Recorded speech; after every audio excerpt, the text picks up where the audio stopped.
what's going on. You all know me, but I don't know any of you. Either way, I thought that I would bring you this amazing domination gameplay on Strike Zone with murderous intent. My favorite team. Anyway, I thought that today I could read you guys a little story.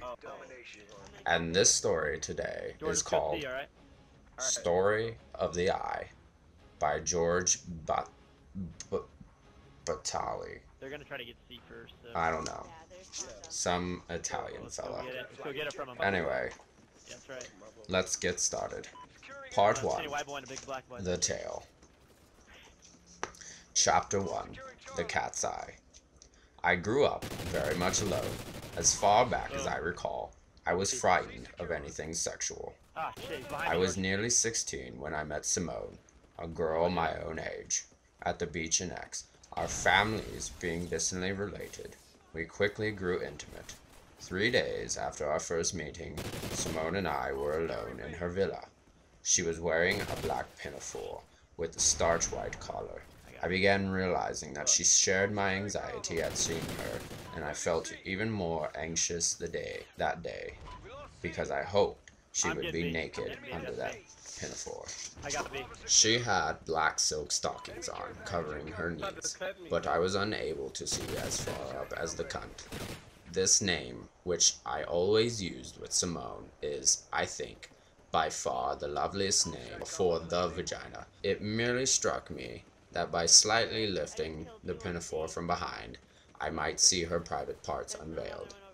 Now in the corner of the hallway, there was a saucer of milk for the cat.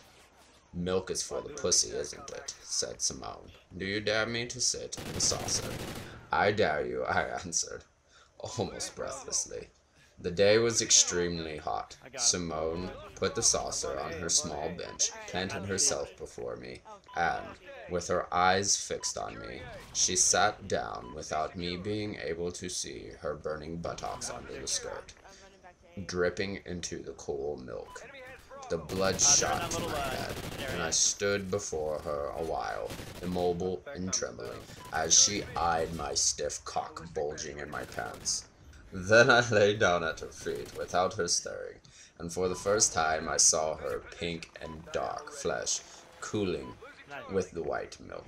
We remained motionless, on and on, both of us equally overwhelmed. Suddenly, she got up, and I saw the milk dripping down her thighs to the stockings. She wiped herself evenly with a handkerchief as she stood over my head, with one foot on a small bench, and I vigorously rubbed my cock through the pants while writing amorously on the floor. We reached orgasm at almost the same instant, without even touching one another. But when her mother came home, I sat down in a low armchair, and I took advantage of the moment when the girl tenderly snuggled in her mother's arms. I lifted the back of her pinafore, unseen, and thrust my hand under her cunt between her two burning legs. I dashed home, eager to jerk off some more, and the next day there were such dark rings around my eyes that Simone, after peering for a while, buried her head in my shoulder and said earnestly, "I don't want you to jerk off any more without me." Thus a love life started between the girl and myself, and it was so intimate and so driven that we could hardly let a week go by without meeting. And yet, we virtually never talked about it. I realized that her feelings at seeing me were the same as mine at seeing her, but I found it difficult to have things out. I remember that one day when we were in a car tooling around at top speed, we crashed into a cyclist, an apparently very young and very pretty girl. Her head was almost totally ripped off by the wheels. For a long time we were parked a few yards beyond without getting out, fully absorbed in the sight of the corpse. The horror and despair at so much bloody flesh, nauseating in part, and in part very beautiful, was fairly equivalent to the usual impression upon seeing one another. Yeah, one of them. Simone was tall and lovely. She was usually very natural. There was nothing heartbreaking in her eyes and her voice, but on a sensual level, she so bluntly carved any upheaval that the faintest call from the sense gave her a look directly suggestive of all things linked to deep sexuality, such as blood, suffocation, sudden terror, crime, things indefinitely destroying human bliss and honesty. I first saw her moot an absolute spasm, which I shared the day she sat down in the saucer of milk. True, we only exchanged fixed stares at analogous moments, but we never calmed down or played except in the brief, relaxed moments after an orgasm.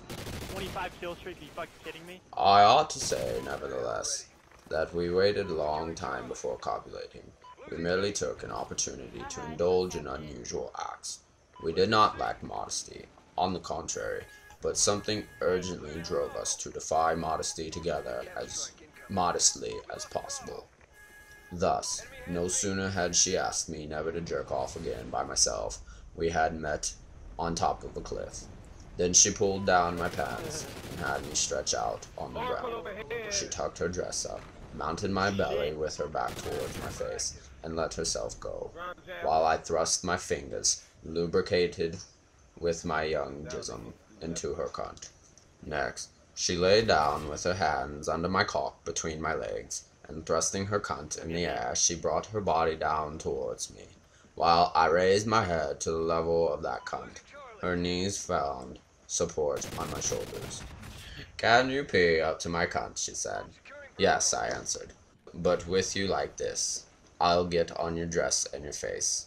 "So what?" she concluded. And I did as she asked, but no sooner was I done than I flooded her again, this time with fine white cum.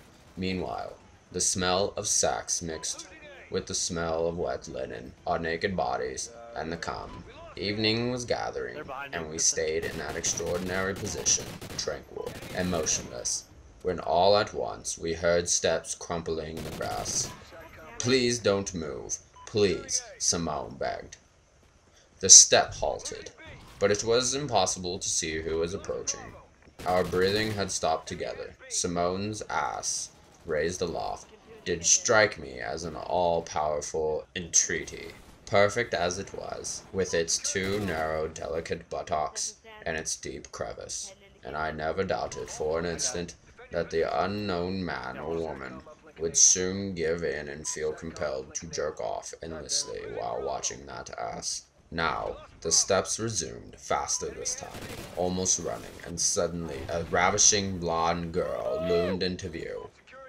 Marcel, the purest and most poignant of our friends.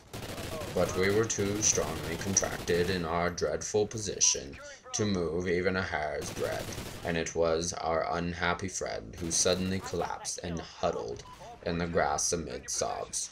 Only now did we tear loose from our extravagant embrace and hurl ourselves upon the self-abandoned body. Simone hiked up the skirt, ripped off the panties, and drunkenly showed me a new cunt, as lovely and pure as her own. I kissed it ferociously while jerking off Simone, whose legs closed around the hips of that strange Marcel, who no longer hid anything but her sobs. "Marcel," I exclaimed, "please, please don't cry. I want you to kiss me on the mouth." Simone, for her part, stroked the girl's lovely smooth hair, covering her body with fond kisses. And so, children, that is all that we have time for today. Join me next time when we continue the amazing story of the eye. Have a lovely night, and we'll see you again. Mwah.